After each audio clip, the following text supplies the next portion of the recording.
I'm Jonny Smith. I'm Richard Porter. And this is Smith and Sniff, a podcast in which two mates talk about cars and also, this week, your letters. What I forgot to tell you about the other podcast was I've got a deep dislike to TP, and I don't mean Travis Perkins, the building suppliers, although I have just been there. Not for that. I've been there. Have you? I've been there to get a load of emergency bodgery for my conservatory, which has got half a roof. Yeah, the other half got taken by the wind. Did it? Yeah, it did. Yeah, I'm looking down through it right now as I speak. It's okay. It's a shit conservatory, but it needs bodging. Anyway, TP. You know, in your radio or your infotainment gets interrupted for a traffic bulletin.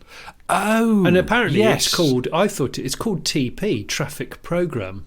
It's not Is it? called 'Cause TR. I thought it was traffic report.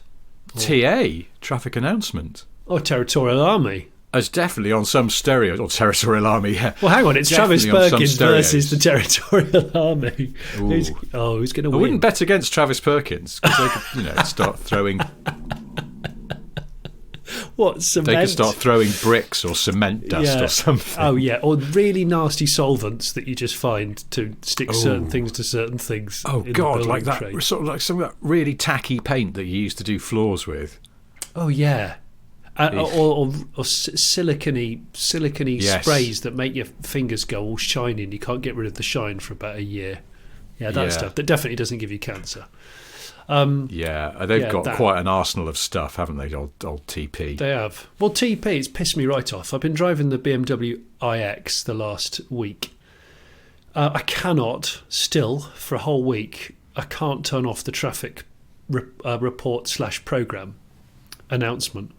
And it keeps interrupting me either when I'm doing I'm in a deep thinking mood, or there's a crescendo to a track that I particularly like that's on the radio, and you think, oh yeah, this is a good track. And just when you're about to do a bit of air bass, air drum, air guitar, or even singing, the bastard thing comes in and goes, yeah, of course it's going to be small. There's a small car crash on the ring road, so avoid that. No, but it's not that, is it? It's never that. What? It's, I don't know, you've got, let's say, a really great song like Edge of 17 by Stevie Nicks, which I was listening to yesterday, and it's wonderful. Tune. And you're just getting into that and wild wind. Oh, I love this song.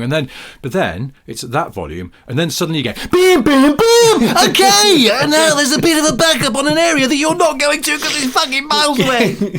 And it's 100 times the volume of Stevie Nicks. Oh, that is actually, you're absolutely. But also, I've noticed it's not always well timed, because I guess it's.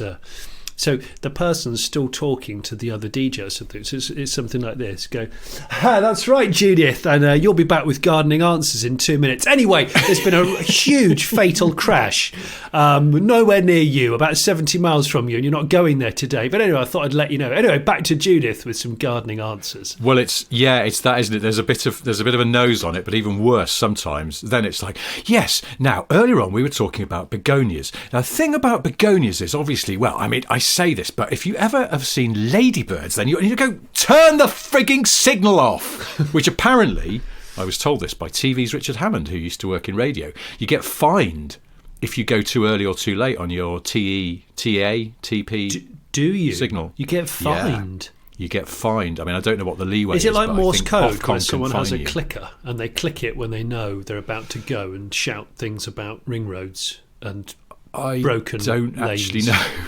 But yeah, gas main. It's always a gas main leak. Always a gas main.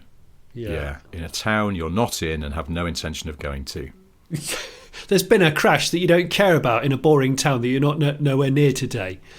But don't worry, because it's at volume 34 when everything else you were listening to was on 15. Yeah. Honestly, it's pissed me right off. Off. It's really tarnished the experience of the very relaxed driving experience. Let me ask you this. Well, so it's actually a question, I suppose, for the broader listenership. Does anyone leave Travis Perkins / Territorial Army switched on in their car? I don't. I think it's long. I think it's long obviously. departed. I think so. A bit like CD players in cars. Like, when was the last time you looked for one, let alone know whether it has one? I'd be more surprised to discover it had got one, I suppose. I'd love to. I'd love to lift up the boot. I'd like to just. I'd like the dealer to phone me if I'd ordered a car and it hadn't arrived yet, and say, the car comes with an electric tailgate as standard, but you know and I know that that's a bit shit. So should we swap that for a mini disc player? And you go, God, that's a bloody brilliant idea. Get on this. In this era of chip shortages, that might be a thing, because they are deleting stuff off cars now. Ford will give you money off if you agree to take certain models without some of the features they would normally supposed to have as standard. And I think some car companies, we've mentioned this before, are doing sort of chip shortage specials that they don't make a big deal about it, but they'll go, special edition. Oh yeah, by the way, it doesn't have memory seats, but don't worry about that.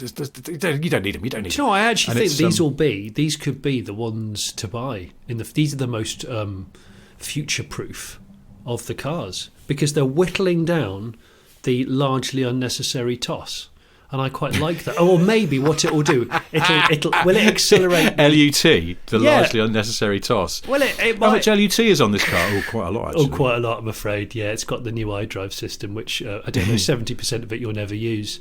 Yeah.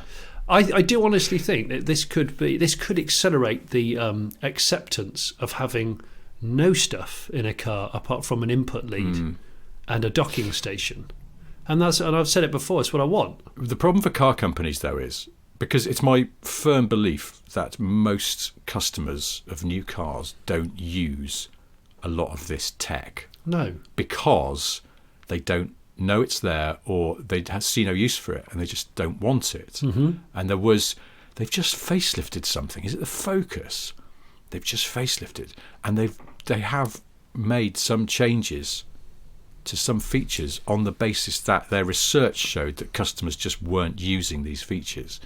And the problem the car companies have is that if the customers aren't using them, they should just delete them, no harm, no foul. Yes. But they don't want to look low tech for the people who are paying attention. So it's almost like they're in an arms race where you go, well, hang on a minute, the Golf's got lane departure warning and radar cruise on it. Why isn't the Focus? Well, because customers don't use it. Well, hang on. Is it a disarms race? Should car companies be in a race to disarm and to de-tech their car? They just won't, though, will they? An infotainment declutter. Why not? The only people who can do that are sort of someone like Dacia. Make a virtue of it. Yeah, but Volkswagen can't. They've got to look cutting edge, haven't they, and state of the art. But why don't they just? I mean this seriously. If someone can tell me why this isn't a thing, I'd love to know. But when you're buying a car, obviously the price is quite high. Why don't a car manufacturer do a collab with a smartphone manufacturer and just say, look, when you buy the new Nissan Qashqai, you just get any Android phone that you want with a 3-year plan, unlimited calls, unlimited texts. I don't know, a minimum of 12 terabytes of downloads, so you can watch 4K porn for days on end if that's what you want to do. But look, just buy the Qashqai. So and that could work, right? And then you've got this. But everyone's already got a phone, haven't they? So it's not tempting. Because particularly personally, I'd go, I've got a phone, and also it's an Apple phone. I'm used to that. I don't want an Android phone. I had one before, and it was fine, but I don't, not interested. Don't buy a Qashqai. I don't know.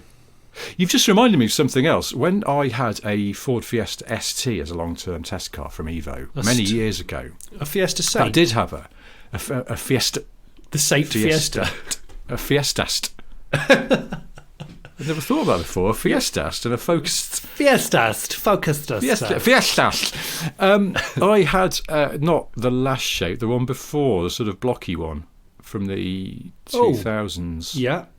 Is that the one I had that car? Did they do the Z-Tech S edition with the chessboard roof? Is it that one? They did, and there was a problem with the ST because during my time with the ST, which I never much cared for, never fell in love with it. It was okay, but it was a bit lead-footed, and the engine was a bit tight. It didn't ever loosen up very nicely. Ooh. And during the time that I had it, I borrowed the Z-Tech S, the model below, and it was much nicer because it had smaller wheels. Yeah.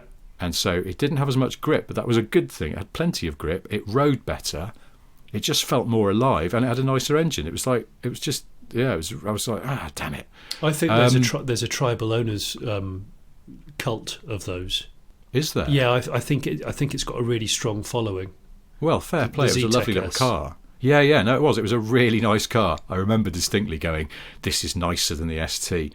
But obviously, Ford could never admit that and just delete the ST. I'm sorry, who was that? Sorry, Ford's, the Ford's Motor Company. Ford's. But the Fiesta ST, the Fiestist, came with a CD player because it was a while ago.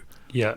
But it was just at that point where, we were starting to think that we could play iPods in cars. And my previous long-termer was a smart Roadster, which had an iPod dock fitted to it. And it was brilliant. It was my first iPod. I got an iPod and I could listen to it in that car, which was amazing at the time. Seemed like the future. Yeah. Spent forever burning all my CDs into the computer to be able to put them on the iPod. But then it was like... What, Fiesta forever? All night long? All night. It was all night long, actually. I stayed up one night and just burning just CDs like Lionel into my new iPod so I could listen to it in my smart Roadster, which, I mean, it was quite hard to hear music in that car because it was so noisy. But that's not the point. Got the Fiesta and went, I wonder if you can plug an iPod in. So I asked Ford's, and they went, not really. No, you can't. There's no extra input on that stereo that's in there, and there's no way of doing it. Hey, tell you what we can do. We could take out the CD player and put in a tape player, and then you can use one of those old school tape adapter things. You're joking. And I went, oh. That's deeply old-fashioned, isn't it? I'll pass on that. Gosh. Yeah. So I just went back to listening to CDs like a caveman.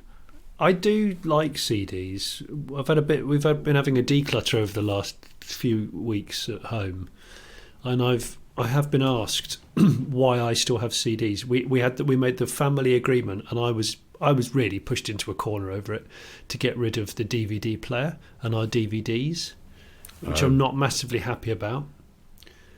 My wife doesn't know that I still have a couple of VHS cassettes. But do you have a VHS player? Yes, it's in the loft. It's hidden. But I sort of kept my sort of favourite 10 just in case. And realistically, I'll probably never play them, or I haven't actually seen them for a while. There is a wasp's nest up there. They've probably eaten all of the ribbons out of them. But who knows? Who knows? Yeah. So I do like a CD, a Sudder. Traffic program. Nobody cares, do they? I mean, Waze just came in and gave them the V's and just went, do you know what, guys? And also Google. Obviously, any infotainment that uses Google, like this Zoe of mine, this Zoe long. Oh, was your Zoe on a Google system? Yeah, and it's really good because obviously it's real-time traffic issues. It does divert. It gives you advice. It's bloody brilliant. Does that mean the car is then always... it has its own SIM card, effectively, and it's just finding a signal and doing its own business? Do you know, I'm not sure. I haven't thought about it. Don't tell anyone. I once went to the America, and I borrowed a Dodge Charger. Yes. A current one, 4-door. Yeah. With the amusingly named Scat Pack on it. Oh, yes. Yeah, was it a Challenger, did you say, or was it a Charger? No, Charger is a 4-door. Okay. Nice car, actually. Really nice car. Big sort of, it's one of those old kind of cars that you don't get so much anymore. It just feels like a big, friendly blue bear from a cartoon. Yeah. It's not a tight car. V8. It's a quick but loose car. Yes. Quick and loose, just the way we like it. And that had onboard Wi-Fi, and it had no nav built in. And instead, you just hooked your phone into the onboard Wi-Fi. And I thought, very good. I don't know, quite a few cars do that now, but this was, I don't know, like 4 years ago, something like that, 5 years ago. And I was like, this is good. But then one day I went for a drive up in the mountains, and there's no phone signal. So the car can't switch on its Wi-Fi, and my phone couldn't find a signal, and I got lost, and I was just like, well, that's it, I'm going to get eaten by wolves because I can't find my way. I had to go old school and just blunder my way around until I sort of vaguely found somewhere that I recognised. Oh, was that not exciting though? If you're not on the clock, that's quite exciting. Well, I kind of was on the clock though, because I had something to do later, and I so yeah, it was a bit inconvenient. Not the end of the world. I had time in hand, but it's just that it wasn't like la la la la la. I've got all day. This will end fine. It was more like this is going to become a nuisance if I don't sort it soon. I had a bit of that in Death Valley. I had a Death Valley situation like that where the nav kind of, it was in a pre-production car and the nav was not quite all there. And I had to second guess what it was going to do. And bearing in mind, I've got a photograph. It was 8 o'clock at night. It was 40 degrees C. No, 50. That's Sorry, too hot. it was 50. It was 50 degrees at 8 o'clock at night. It was unbelievable. That's unbearable, isn't it? I'm not Yes. good in extreme heat, and that's too much for me. Oh, yeah, it was ridiculous. That's right, because my wife grew up in Arizona, and sometimes she'll just casually mention temperatures that occurred when she was a child at times of the day when it would have been balmy at most here, and it boggles my mind. I always go, how did you live like that? She's like, because we had air conditioning. Of course. Yeah, there are certain places in the world. I know that Death Valley hasn't exactly been colonised, but Arizona certainly has, and Phoenix and the area around it, Mesa, where she grew up, is one of, I think it was, maybe still is, America's fastest growing city, Phoenix. I forget, but it's every time we go back, there's just new bits. We'll be driving along, and my wife will go, "Oh, this is all new." Is that the dawning without air conditioning? That would never have happened. No, that's the thing. It's an entirely you're all reliant artificial on that machine. place. Yeah, I couldn't live in a place where you're reliant on the machine to that level. Just couldn't do that. Well, because I suppose you could argue the same. You go, well, you lot in Britain, it gets cold in the winter. What are you doing? You need your central heating. But I think It's not that cold, though. You can make a fire if you were desperate. You could make a fire, or you could wrap up warm. But the heat, there's only so much you can take off. That's before right. You're down to skin, my friend. And then where do you go from there? Where'd you go? You Exactly. can't build an air conditioning system by foraging for twigs. As far as I'm aware, I bet they could on Bear Grylls or Ray Mears or something. Do you know we were talking about bitters the other day? Yeah. Which actually I don't know how we got onto bitters, but anyway, that's the story of this podcast. But we had an email. I think it was because I did that Barnfine Granada, and it was described in the brochure as having bitter chocolate leather with Chatham Czech textiles. That was the interior, which is always nice. I've had an email from a chap called Sam Frost. He's just put, I'm prompted to drop you guys a line regarding bitters from your recent... obviously, he's not bitter. You have to say that. I had a bitter SC 15 years ago, and I can honestly say it was a brilliant car in almost every way. Of the 462 SC coupes built, there were only ever 29 right-hand drive, and mine was apparently the only one of those built with the bigger 3.9 engine and the rare 5-speed Getrag manual. A genuinely unique car. It was my everyday car for a couple of years, and I put 30,000 miles on it in that time, working as a press photographer around the UK. I even managed to get a Christmas tree in it once, sticking out through the passenger window. It was fast, comfortable, drove well, looked great but not overly flashy, wasn't catastrophically thirsty. My other car is a 1969 Bristol 410. I know, and was generally... This is a man of taste. This man is of taste. My then girlfriend was a historian and had to visit archives around the southwestern parts of France. So we did a couple of good trips down there, and I remember on one occasion leaving Brixton at dawn and being on the French coast near Spain for dinner, including going into Paris to collect the girlfriend and stop for a decent lunch somewhere along the way. This is very Partridge. The long gear. I was going to say, this man's been living the dream. He has. What is going on here? Is this Harry Metcalf? Why don't I I'm going to live have to like check. The long gearing of the manual gave a pretty relaxed 100-mile-an-hour cruise in the day when Les Flicks cared less about speeding. The story of the Bitter Company is full of what-ifs. Allegedly, they had over 1,000 cars on order when the money ran out, and cash flow issues killed the company. The SC was expensive, 30 grand in the mid-80s, and always struggled with the perception that it was just an Opel in a frock, but the 3.9 transformed that car. Being stroke not bored from the 3-litre, it had a lot more torque, even if it was not quite as much power as the later 24-valve Senator motor. The wonderful leather interior you mentioned were trimmed by the company in Italy. that also did contemporary Maseratis. If you look at an early bi-turbo interior to see the similarity, you'll see it. Oh, yes. And USA was the target market, but many other cars that went there are now back in Europe. He even says the Bitter Owners Club were a good bunch. They weren't bitter. Except literally. That's right. A lot of the members were from Benelux. But it seemed they preferred to join the English-speaking club over the German club. Erich Bitter himself turned up at a couple of events regularly. He only got into building Opel-based cars because he was fed up with the warranty claims from his dealership selling into Mechanicas and wanted an exclusive car but based on mass production parts. There we go. That's excellent. That's brilliant. And that's, lovely. A chap called Sam. He's even attached Sam's a picture. life sounds brilliant. He's attached a picture of his kitchen cupboard where he keeps his mugs and cups, and there's a Smith and Sniff Spolt mug right next to a Bristol Owners Club mug, which I think, hang on, and is there a bitter one on the other side? Yeah, there is. That's really what cool. Exalted company. So wow, that's serious. Sam, we salute you. You're a gentleman, sir. Yeah, that's cup royalty right there. And a picture of his bitter, which looks really bloody cool. I feel like developing a bit of an affection towards Me bitters. too. They make a lot of sense. Only because I just want someone to ask me what car I drive and just go, yeah, it's a bitter. Yeah, and they go, I don't understand. I'm lost. It's a bitter. Also, it occurs to me that in Germany, bitter is also please.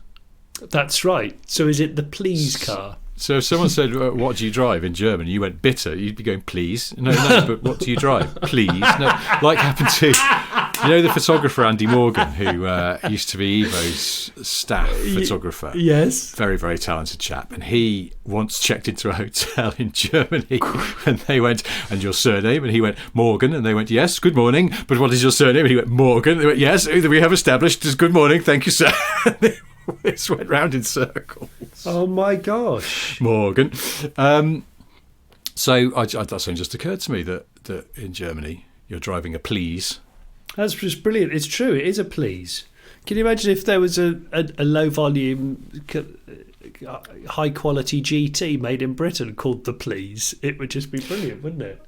Well, I was just thinking that maybe there should have been a German car company called Danke, and then they could have merged, and you could have had Please and Thank You as your automotive powerhouse. Can you imagine? Could I please order the Please Thank You shooting brake? Thank you very much. Yes. Thank you, please. What? Yes, the thank this you. This is becoming very confusing now. That's good. Since we're doing a little bit of readers' emails, which we always threaten to do and then don't. We had a brilliant message from someone called Rhys Llewellyn, who is talking about, he said, on a recent trip to Bulgaria, my automotive mind was piqued by some choice vehicles and the application they were being used for. Oh. His email is, in fact, entitled Unexpected Vehicles. In the bagging he went to area. Bulgaria. He says, examples include the Daewoo Matiz as the main form of taxi in the city of Pleven. Taxi? It's tiny. But the main form of taxis, that implies there's loads of them. He says, door handled on every corner as expected. Like the rest of the world, they ignore the latest Chevy Matiz as the crap imitation of greatness it was. That is true. Number 2, early, one mirror and all, Mercedes 190s. Oh, I love a single mirror for one. the one mirror, single mirror. I know. Really early ones. It didn't have the uppy downy wiper either. Oh yeah, they're really, really quite austere. Early Mercedes 190s being used as driving school cars, both in prosthetic limb beige with the one-piece hubcaps. Certainly beats the diesel 207 I learnt in. Rhys says. I love the prosthetic. Do you know what it is? It's sun-damaged prosthetic limb. It's one of the shop window examples that's been left at a certain angle for 2 years. And you go, oh, what's happened there? But this is my favourite. Rhys says, finally, an Opel Corsa B being used as an emergency fire response engine. What? The front passenger seat was replaced with a tank for water and hoses on the back seat. What? Nothing more than a bonfire, a brazier at a push, and the poor Corsa is out of its depth. Seriously? Yeah, he says, I was curious to hear if you'd ever seen a car being used as something unexpected. I can't actually think of anything at the moment. I mean, I think I've told this story before about before Uber, and I once came out of a nightclub with some mates, and there's all those guys, who used to hang around in central London, just going minicab. And so we went up to one of them and went, yeah, we need to go here, mate. And he's like, yeah, follow me. We walked round the corner, and there's a row of cars, including a Corsa. And one of my mates just went, please let it be the Corsa. And just as he said that, the guy clipped the locks, and it was a brand new Corsa. Oh. And it turned out that his Vectra, I talked to him because I sat in the front. Oh, you had to do the talking. Shotgun. And his Vectra was in the garage, and this was the courtesy car, and he was just carrying on cabbing with it. Really? Yeah. Bloody hell. I can't remember if he was the guy who then started trying to sell me DVDs. He might have been. But that went on a lot back then, didn't it? Minicabs, the sort of all manner of stuff would suddenly. Did you? Whilst we're talking of letters, we have a lovely gang of Patreon supporters for this podcast. So, and if you're one of them, as usual, thank you ever so much. The chap called Ed Storer. Ed has said, really enjoyed your recent podcast where you talked about Salman Rushdie. I actually don't remember that, but anyway, I don't remember much of what I said. He said, I read Salman Rushdie's memoir this summer. I was surprised to hear he wrote the aero ads with the word bubble in them, e.g. Availer bubble, and etc. He also mentioned that when he was in hiding, he bought an almost new armoured BMW 7 Series from someone associated with pornography. What? He did not mention which model, but based on the year, I'd go early E38, probably 750 IL to carry the weight. His electric garage door motor kept failing because of the weight of the armour on it, on that side of things. He had an armoured garage door. Yes. He had an armoured car in an armoured garage, and he bought the armoured car from someone. I love the term someone associated with pornography. It's just brilliant. I love this. Thanks for that, Ed. Well, what a great bit of trivia. I did not know that. We learn every day. I'm just trying to find now the message that I really wanted to read out. Oh, here we go. It's the one that you spotted as well the other day, isn't it? I think the Andy Pinchok. I hope I'm pronouncing that correctly. Yes. Dear Richard, dear Jonny, I really enjoy your podcasts and videos. Looking forward to seeing a show live someday. We can't read out compliments. We just can't. No. Send it to Steve Wright. He'll read them out for us. Yeah, we're too British. Andy says, the whole story actually starts when Russian relatives, all of whom worked for Lada at the time, came to our wedding in 2001. And they mentioned how the 99 Skoda Felicia, our then car, was a major competitor to their revamped Samara 2. Oh. I was pointing out various things on the car when they asked why the steering wheel was so bulky. That's the airbag, I told them. Blank stares. After my explanation, their response was, so you have to replace this bag thing after an accident. My wife then translated my response back, that many cars whose airbags have deployed are beyond repair. There was a fairly lengthy back and forth in Russian, to which my wife explained to me that in their view, a car that cannot be repaired makes no sense. I tried to mention something about safety and they mumbled about medical bills, so I decided to drop the whole subject. Seriously? Yeah. Wow. He also tried to explain fuel injection to them, and apparently that got blank stares as well. But then, this is the good bit, while visiting the Russian in-laws in Togliatti the following year, we were treated to a whirlwind tour of the Lada factory. The building is nearly a mile long and about an eighth of a mile wide, with all three then models, Niva, Samara and Zugli. Is it Zugli? I never know how you pronounce it. The saloon, we know which one, don't we? The Trad Lada. Yes. Are they being made simultaneously? We were driven by her uncle's chauffeur in her uncle's car, a Samara sans airbag and fuel injection, with her uncle in the front passenger seat at what felt like 30 miles an hour from one end of 30 to the other. Indoors? Mere inches from the workers. That's really fast indoors. Really fast indoors. Also, imagine sort of like a shiny concrete floor Oh my gosh! What, Any with steering substandard input tyres? whatsoever is going to be very squeaky. Yeah, and they probably haven't fully checked the tyre pressures, so Oh no, you know what I no. mean. One of them's going to be sort of 12, 14 psi. It's going to be a bit soft. After a few minutes of my wife not translating my concerns about whether this is safe or wise, I took in my surroundings, but could not discern any rhyme or reason as to how it was determined which model they were building at any time. When I asked, the response was, "As the parts are made." As I pondered this, I was busy trying not to watch an accident happen as we zipped by people carrying car parts and other items from unseen bins, acting completely oblivious to the car trundling within a few feet of their workstations. The only admission to the need of security was a very slight honk at some intersections where forklifts might emerge. Oh my gosh! This is amazing. This trip sounds incredible. They exited on the north side. We could see the forge, proper forge, where they smelted many of their own parts, as well as the stamping plant. To avoid the dependency on outside suppliers, sourcing problems had led to hundreds of missing rear windows in the estate version of the Zugli, which had to be parked on the company's soccer pitch inside the test track. And their rear windows mounted manually by two slightly annoyed-looking smoking gentlemen. Of course. "See what happens when you don't do things yourself," called Uncle Yuri to us in the back seats. Oh. He then pointed out the quality control. Every car had its headlights tested and adjusted, and then was driven over 10 planks of wood. What? What do you Followed mean? by a 30-centimetre dip and then a speed bump before taking a spin around the test track. Any body faults were corrected by a smoking 150-kilo gentleman who literally manhandled the panels back into shape to make the doors shut properly. What? What? This is amazing. It's incredible. But then, sorry, this is a very long email, but it is worth it because this trip to Russia sounds absolutely deranged. A few days later, Andy says we were invited on a cruise on a yacht. He's put cruise and yacht in inverted commas. Okay.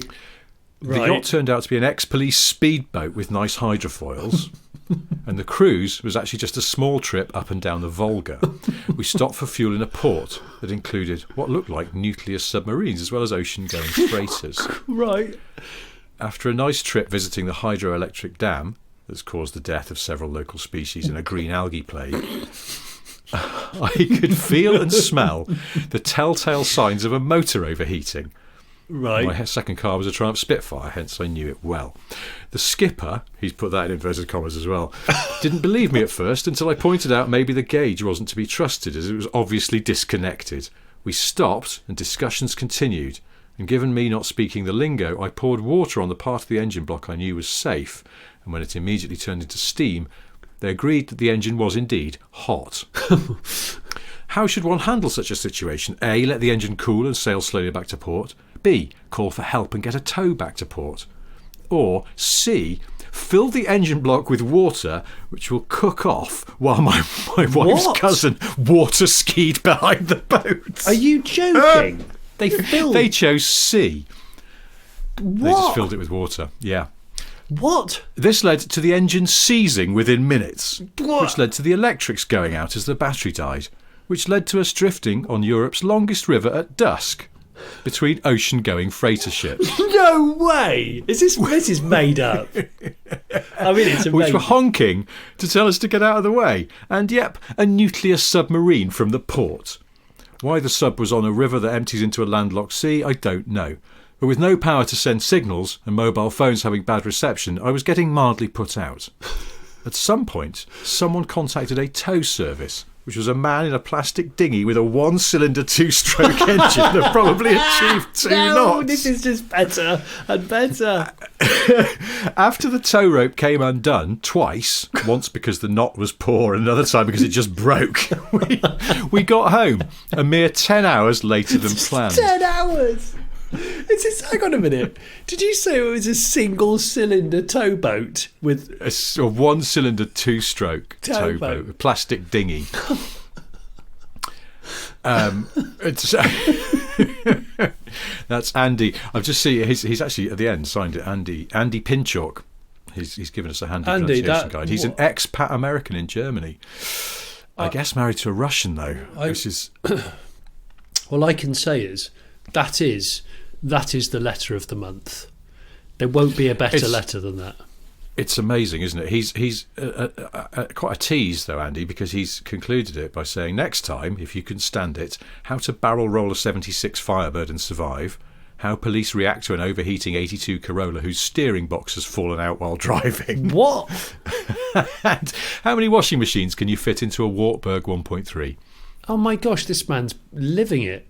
All of it. We need to download him.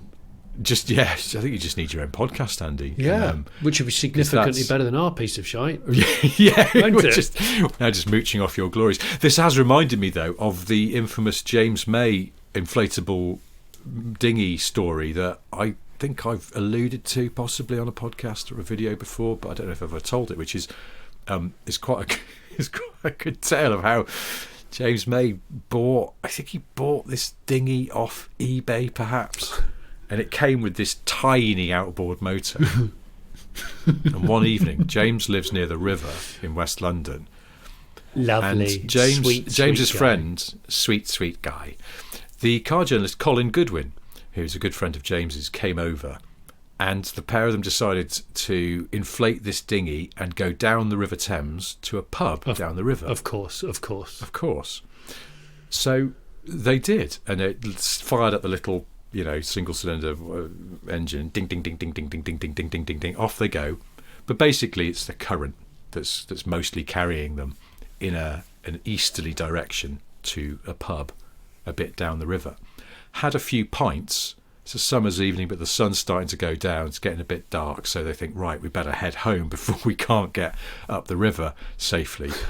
They're now fighting against the current of the River Thames, which is quite powerful. It is powerful. Unlike their engine, which is not. So they get in it. Colin decides to man the engine. Ding, ding, ding, ding, ding, ding, ding. James is lounging at the front of the dinghy. Keep the bow And he down. suddenly looks and he's like, Goodwin's getting lower. Why is Goodwin getting lower from where I'm lying? And he realises, those dinghies are compartmentalised, aren't they? Yeah. The rear compartment is deflating. And Colin Goodwin and his shit outboard engine motor are by the time they realise, because they're a little bit giddy because of being in the pub, they realise that they're not going anywhere because the prop is now not even facing backwards. It's basically just firing towards the bed of the river because the back of the boat has gone so soft. And then they realise they're slowly drifting backwards back past the pub they've just come from, where there are people sitting outside going, there's those two silly twats who just got in that dinghy. Seriously? Yeah. So hang on a minute. The boat was going so soft. Was it almost going into a sort of mild jackknife where the back was being powered and overtaking the front? James realises under the sort of khaki little bench bit in the middle, there's a hand pump they've brought with them wisely. So he's desperately trying to pump up the back of the boat again. So while Goodwin has cranked the motor to maximum, so the pair of them is ding, ding, ding, ding, ding, ding, ding, ding, ding, ding, ding. And all they're doing is staying in the same providing place. a live river show for everybody at the pub they've just come from. These two silly twats. Ding, ding, ding, ding, ding. It sounds like something from blooming Catch the Pigeon or Wacky Races or whatever it is, isn't it? Until finally I think they had to admit defeat and just go back to the bank some distance past the pub they'd just come from. They did and then walk back to the pub with this sort of soggy deflated dinghy and this overheated outboard motor, and they don't think they ever put the dinghy on the river again. I told you my story about my stag do being river based, didn't I? I'm not sure. Have you? Well, I had a river voyage based stag do. It was a stag weekend. we were wild living. So we put all the boats in the water at the same time on the River Wye, and we rowed for a day. There were kayaks, mostly inflatable sort of canoes, kayaks. Apart from one guy, my friend of mine, who's like, bollocks to that. I'm not paddling. So he brought an enormous amount of beer and an ex-hire rowing boat from a local boating lake that had, and I kid you not, Rich, he turned up with it and he went, he was a bit late, so we were all like, well, we'll be going in about an hour. Everyone's going to be ready in about an hour. And it had been raining a lot the days before, so the river was high and quite muddy coloured and quite angry looking. Well, he turned up in this boat. There was a hole in the hull of it, which he knew about, but he was like, I'll just sort it out just before we go in. I said, no, the hole is like the size of a big potato. I mean, it's like it's not just a small gash. It's like a whole hole. The boat's going down within seconds of you putting it in the water. So he's like, yeah, well, it's be okay. So he went on his phone and found a nearby Halfords, ran to Halfords to get a glass fibre repair kit, okay, which, as you know, is like a tin of resin and a load of matting. He'd never done any glass fibring in his life, and he Are you supposed to let it cure for yes, ages? You're supposed to let it cure for at least 12 hours, and you'd be lucky if you get 12 minutes. But B, even better than that, he put all of the hardener in at once because he didn't read the instructions. And he was stirring the tin, and it went off immediately. So the tin just went rock hard and was hot because it had reacted so viciously. So he instantly got back in the car and went and bought another repair kit. while we were all waiting for him with our kayaks, and he came back. He did the repair without putting all the hardener in, so it was still tacky dry. He insisted on being the first boat in the water because he said, well, I brought an outboard. And get this, and he was just so good. He'd painted the boat up to look like Baywatch, but it said Bald Watch because him and his mate who were in it were both bald. They put loads of beer in it, but they bought an outboard motor, okay, that was still in the box. They hadn't even taken it out the box, read the instructions, run it in, found the right oil or anything. And the first time they struck it up was when they put the boat in the water with them two. And you know when the current's really quick, it's like when you drop a twig in the water and it suddenly goes, oh, that's going, isn't it? Oh, that's going. Well, yeah. They did that in a boat with a tacky hole repair in the bottom of it, and the boat went flying down the river to the point where you should have seen their pupils, their eyes went so wide, and the boat just started spinning because there's no control over it. So, like one of those teacup waltzers. Yes, exactly. So you got these two guys going down with life jackets on and loads of beer, so it was very low in the water. And immediately, one guy on the transom at the back there with this box fresh outboard motor that he had no idea about. He just put fuel in it and mixed it roughly. It was brilliant. He was just going, oh, oh, oh, oh, oh, oh, oh, oh, oh, oh. And we were all shouting, you're going to be all right. You're going to be all right, boys. Boys, you're going to be all right. And he was just going down the river, really far, going, oh, oh, oh, oh, oh, oh, oh, trying to start this motor, and it wasn't catching because it was brand new.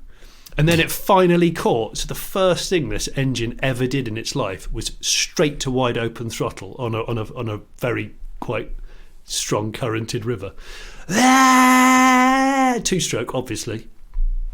And from where they'd gone to, let's say they'd gone about 100 metres away down the river from us by the time the motor caught, right? It took them about 10 minutes to get back to us upstream. And the boat's angle in the water was over 45 degrees. The back was so low because of all the lager. It was just lager and a really weak outboard, and the front was just right in the air. It was hilarious. So yeah, that was the start of my stag do. Nobody drowned. Amazing. Yeah. Where was this all taking place? This was Herefordshire, the River Wye. Oh, I think it's the River Wye that I almost drowned on a stag do. Oh, cool. Because we went whitewater rafting, sort of. Rapid. I don't know. I mean, what had I done? I'd injured myself in some way or other before the stag do, not on it. What, drinking injury? DI? No. Just I'd done torn a hamstring or something. It was something fucking painful. I remember that, and it was very uncomfortable for me to sit in any way in a small kayak. And I was partnered with a chap called Mally. Mally's a big lad, and I thought he was quite sporty, but I didn't know him very well at that point. It turns out he's the laziest bastard. I mean, I'm quite lazy, but this bloke, and he just sat at the front, What? And I got so angry, and I'm not a kind of Mr. Motivator, sporty kind of person, but at one point I just went, paddle! in his ear, because he was just sitting there, not doing anything, Was and he I was drinking? doing all the work. Was he drinking? No, Okay. no, this was in the morning. This was the morning after we'd been drinking, but which is fair enough. We were all feeling a bit crispy, but he didn't do anything. And anyone who's ever been in those sort of two-man things that go down rapids, you know that to sort of keep yourself pointing straight, you've got to do some paddling, because if you go broadside, you're going over. And inevitably, that's what happened, because we were one-wheel drive, because Mally was too bone idle to paddle properly. Of course. And we went over, and my waterproof trousers got pulled down around my ankles. And when you've just plunged into a freezing cold river, to find you can't kick your legs, it's quite a panicky feeling. Yeah, that's hard. And I had a proper, life flashing before my eyes moment where I just went, oh my God, this is it. I'm going to drown, because I can't I'm in this sort of bubbling water and I can't kick my legs. And thankfully I grabbed on the side of another kayak and they pulled me in, but it was not pleasant for a bit. I did enjoy a river kayaking based stag do, because we drank all day, but we exercised as well. So it was an interesting combination of sort of cadence and units. Yeah, and I've done a couple of those outdoorsy stag do's where it's sort of, and then you sleep incredibly well because fresh air plus heavy drinking. Oh, sleep incredibly well. We had a campfire on the first night. Yeah, first night. And my friend who'd been watching too many films thought it would be a great idea to walk across the embers barefooted. Anyway. Oh. Yeah, that ended well, didn't it? He went to sleep. And he's the one that I think I must have told you this story where he climbed up a tree and sawed a branch off it to feed the fire when the fire got quite large and a little bit tribal. But he sawed the branch that he was sat on, like some sort of carry-on film. I'll tell you this. Who is this guy, Wile E. Coyote? Do you know what? Just to add insult to injury, the farmer who'd let us camp in his field next to the river, the next morning came over and he looked up at this tree where there was obviously a branch missing. It had all been burnt. And he went, oh, that must have come off in a storm. He said, you guys haven't taken anything off that tree, have we? And we all just looked at him. We were all hungover as hell. No, I don't think so. And he went, yeah, okay, well, that's the oldest tree in Hereford. Oh. Yeah, I know. Oh. Nobody said anything. We did. When I say sawed a bit off it, we didn't saw it wasn't like a 12-inch diameter bow off it, but I mean something was removed from it. I'm not proud of that part, but anyway, I mean, just to make it matters worse, he woke up the next morning, his feet were covered in welts, and he was so pissed he forgot to put his own tent up, so he fell asleep in an Alfa Romeo GTV and he had the worst night's sleep of his life. So yeah, there we go. Yeah. Well, look, you just mentioned your mate with the fiberglass repair kit. Yeah. Then it just reminded me of another email we've had, also from a listener called Andy. Andy says, back in 2003, when I was a plumber apprentice, we used to fit bathtubs into styrofoam supporter. Okay. They got glued in with 2-component foam. All the guys I worked with always told me the spray can must be emptied completely. I never worried about these cans until a co-worker wrote off his Nissan Sunny estate with one of these cans. On that day, we used one of the cans, but it was not quite enough, so I activated a second one and we used a little bit of it. Before we drove back to the office, he tossed the can in the back of the van without asking me if I'd emptied it completely. On the way back, there was a huge bang in the car, and the whole inside and us got covered in sticky green foam. What? After we came to a sudden stop, we tried to clean the car, but there was no way to clean it. You could clearly see where we had been sitting, because these were the only areas without smeared foam on them. So we arrived at the office covered in foam and had to explain to the boss why he had to buy a new car. Oh my god. Lucky for me, I was only the apprentice. So, car written off by exploding styrofoam supports. I don't even know this stuff. No. Do you know this 2-component foam? It sounds lethal. I think I know what they're talking about. Yeah, I think I do. But I didn't realise it was so potent. No, me neither. Oh, bloody hell. I know, it's a bit scary that, isn't it? Yeah. This is like my brother told me a story. He swears it's like a friend of a friend was a plumber's apprentice, or sort of just doing some casual, like being a plumber's mate kind of work, and he was sitting in the plumber's van waiting for him.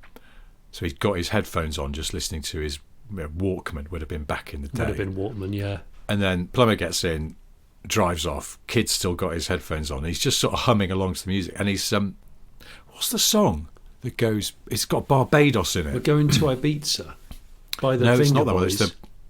That's the one I keep thinking of, but it's not that. But it's the one that goes da, da, da. Woo woo. That one. Anyway, that sounded like he sung a drunk Paul McCartney jam session. This story would work better if I could remember the song, but it's a song with woe in it, and this kid sung the woe. The plumber thought he was saying woe and slammed on the brakes, and the car drove into the back of their van. No, when he was just singing. If we're doing messages from listeners, this isn't anything to read out. I just want to say thank you to a listener calling himself V Max, because a few episodes ago, I think in the little run out bit of the podcast, you referred to a mythical singer. I can't remember what we were calling her, but you said she was a fluttery wench, and VMAX has mocked up a Mariah Carey poster as if she's on the Fluttery Wench tour. Made me chuckle. Do you know what as well, our listeners are really, really clever and know a lot of stuff. They do. Because whenever we have questions, or even sometimes when we don't, people just send in bits of additional information which helps to sort of fill in the gaps or exposes our chronic lack of knowledge about almost everything. So a chap called Stuart Cunningham wrote in with an email entitled Luton Grotmag Trading Scheme, which is something I mentioned a few episodes ago. Seriously, if that isn't a Six Music session, yeah, really then I don't know what is.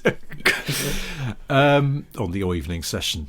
So Stuart says, just to give some retail background to the returns operation mentioned on the podcast, newspapers and magazines are operated on a sale or return basis, meaning any unsold magazines can be returned to the wholesaler to claim the cost back. This may be why they would get discount on the next set of gentlemen's special interest literature, as the shop would not be charged for the magazines, but still makes money from selling them to the discerning clientele. What? There have been some other stuff as well that people have set us straight on. Now I can't remember it. Do you know, not very well prepared. We talked someone called Simon Hall, who's a Patreon. He said, with regards to your planned London to Bryan race featuring retro modded iron horses, surely an honourable patron should be Bryan London, the British heavyweight boxer who sadly lost to Cassius Clay in 1966 and passed away this year. The Bryan London to Bryan trophy would normally start in London, but on those occasions when the annually selected Bryan dwells in London, the race could start in Blackpool, where Bryan London had a famous nightclub excellently named the 007s, and it would then be the Bryan London to London Bryan. I should probably get back to work. Thank you, Simon. That's it's, I don't know, it made me giggle. It's very odd. It could work, that. The Bryan London to Bryan.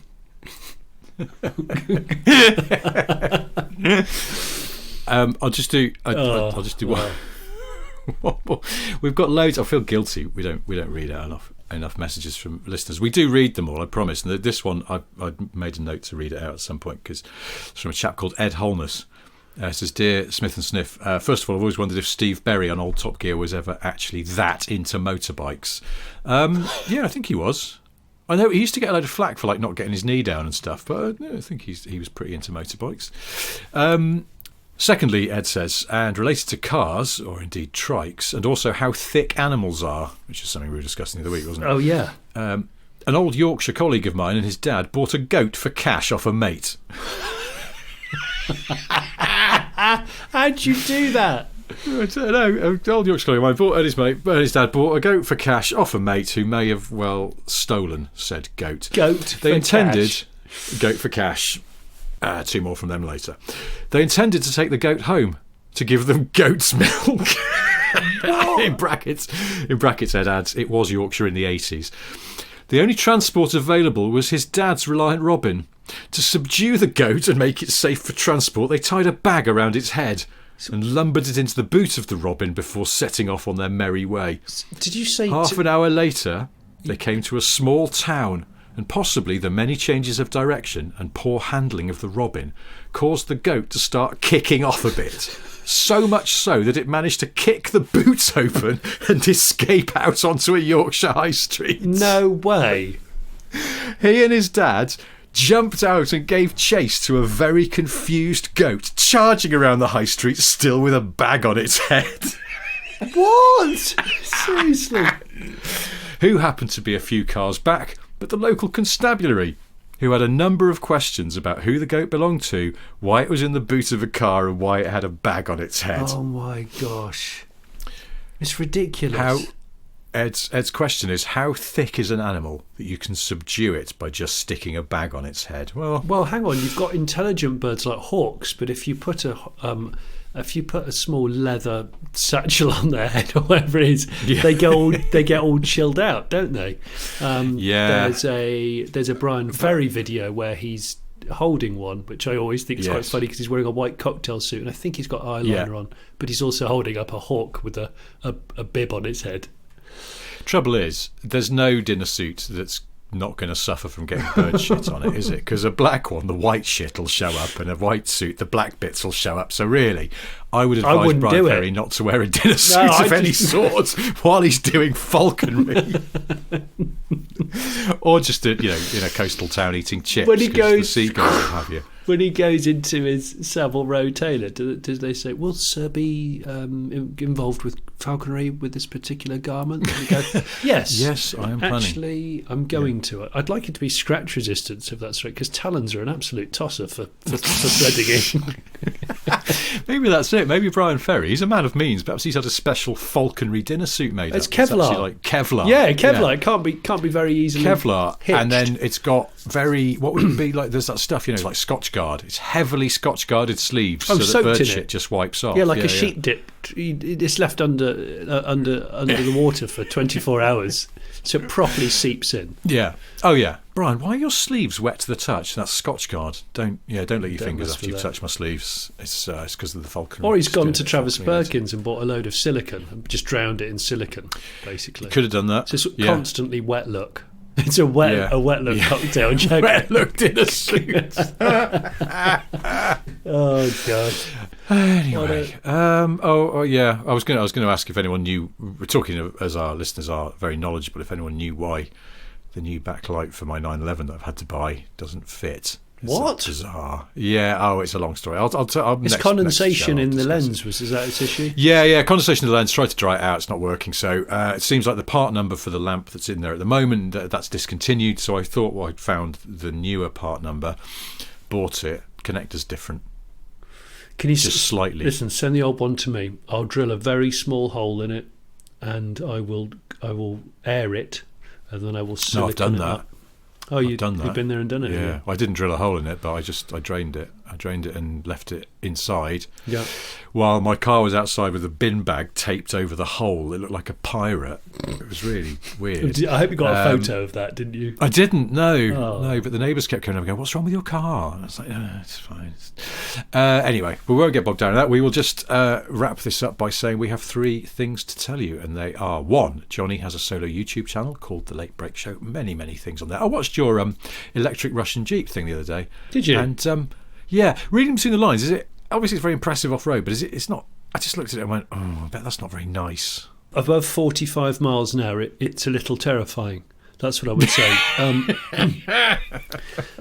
I think I cut the bit out where I said it's a bit like you've accidentally put cross plies on the front and radials on the back of a car, or vice versa, and sort of one thing's doing a very different dance to the other. The back end was just waving on a straight road. I remember mixing those kind of tyres. Adverts from my childhood told me that will cause an Austin 1100 to turn over. So don't ever do that. So yeah, I'd say under 50 miles an hour, it's fine. It just feels very kind of old school off-roadery with knobbly tyres. Yeah. But it's born really for fields and rough back lanes and uphill and down dale. That's what it's built for. The torque on it's incredible. It was insane off-road. Okay, good. Go and watch that, please. And hilariously low tech. Yes. To the I like the door bins as well. The door bins is a good idea. Why don't more people do that? door bins are amazing. Peasant smock door bin. The second thing I've got to tell you is that I have got books out, so you know that. But Christmas is coming, so please go and buy them for people you like or maybe don't like. Either way, Boring Car Trivia 3 is the new one, available on Amazon as an ebook or a paperback, or you can get the paperback from the Late Break Show merchandise shop. Yes, you can. Yes, you can. Which also sells merchandise off of Smith and Sniff, like drinking receptacles, high quality ones at that. T-shirt garments, ethically sourced, and what else is there, Rich? Stickers, things like that. I should know exactly what we sell. I don't fully remember at this moment in time, but don't worry. There's a lot of stuff though, isn't there? We appreciate people who buy it. It helps us to justify continuing to do this, and it makes us feel a little bit loved as well. It does, which is nice. Thank you. And the third thing I've got to tell you is that the man who wrote the Pure Imagination song from Willy Wonka, the movie Willy Wonka's Chocolate Factory, also wrote Nina Simone's Feelin' Good and Goldfinger, really? James Bond theme. Yeah. I always used to name was Leslie Brickers. I always used to think Quite Shirley a Bassey range. said Goldfinger, the one with the spider's tits. It sort of sounds like that. But anyway, I was singing Diamonds and Pearls to myself after we last spoke. Well, last week, wasn't it? I love it. You said you'd been listening to Diamonds and Pearls on repeat. Loved the intro. And then for a few days after we talked about that, I just kept singing it to myself. But there's that bit that goes A to the I to the A to the, and there's just some spelling going on. Yes. But I couldn't. I should have just gone and listened to the actual track. But rather than that, I was just trying to sing it in my head. You were making it up, weren't you? Well, I was like, what are they spelling out? It's like Respect with Aretha Franklin. I can never quite work out whether she's spelling it right because I have to go back through it and go, is that how you spell respect? I just want RECSPT. What? Yeah. No, I think that's reptile. Reptile. REPTILE. FIESTAST. Fiestast. Right. Fiestas well, anyway, forever. That's quite enough of that. But we will be back doing this all again next week. So until then, thank you for listening. Goodbye. Thanks and goodbye. All night garage. All night. All night.